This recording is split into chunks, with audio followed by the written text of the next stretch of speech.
माझ्या कार्यकर्त्यांवर सोपवलं आहे आणि मला जे करायचं आहे ते मी माझ्या मनामध्ये ठरवलं आहे. मी माझ्या कार्यकर्त्यांना संवाद साधला, त्यांना सांगितलं आहे की आज मी तुम्हाला मोकळीकता दिली आहे, पण भविष्यामध्ये ग्रामपंचायत असेल, पंचायत समिती असेल, जिल्हा परिषद असेल, त्यावेळेस तुम्हाला माझं ऐकावं लागणार. आज मी तुमचं ऐकतो.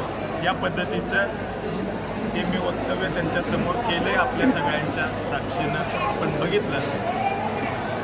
सध्या खरं तरी दादा सगळ्यांना लक्ष तुमच्याकडे लागलं होतं की तुम्ही काय भूमिका घेताल, पण अन्यथा अजून तुम्ही सस्पेन्स ठेवलं, त्याबद्दल काय सांगता? मी सस्पेन्स ठेवलेला नाही आहे. मी माझ्या बंधनातनं कार्यकर्त्यांना मुक्त करून कार्यकर्त्यांना त्यांच्या विचाराशी बांधील राहावा.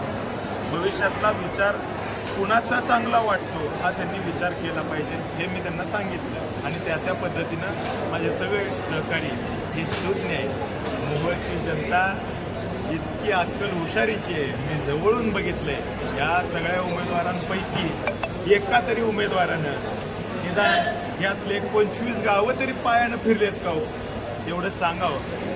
तशा पद्धतीनं मी जवळून जनता बघितली आणि त्या जनतेतले हे माझे सर्वसामान्य कार्यकर्ते आहेत. त्यांना तर म्हणलं की ताकाचा आहे का तलवारीचा आहे समजतो.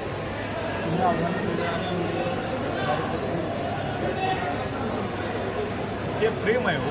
मी पेरलं होतं. मी एवढ्या वर्ष झाले या फील्डमध्ये काम करतो. माझ्यावरती विश्वास ठेवला लोकांनी, माझं काम बघितलं.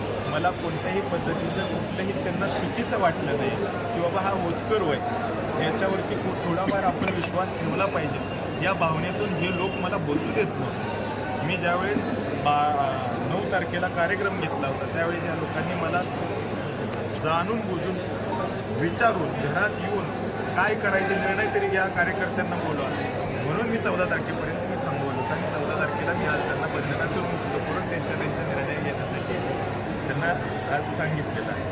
आज प्रचारातून पूर्ण विकासाचा मुद्दा हरवला असं वाटतं का?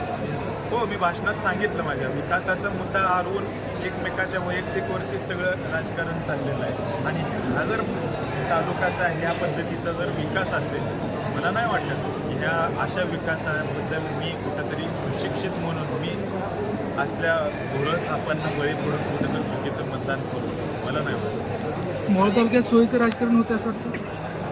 सोयीचं राजकारण ही सोयी सुविधाचं राजकारण झालं पाहिजे, पण ते सोयीचं केलं जातं त्याबद्दल खंत. बऱ्याच वर्षापासून माझे आमदार राजन पाटील यांचं वर्चस्व मोहोळ तालुक्यावर राहिलेलं आहे आणि ह्यावेळेस असं म्हणलं जातं आहे की परिवर्तन घडत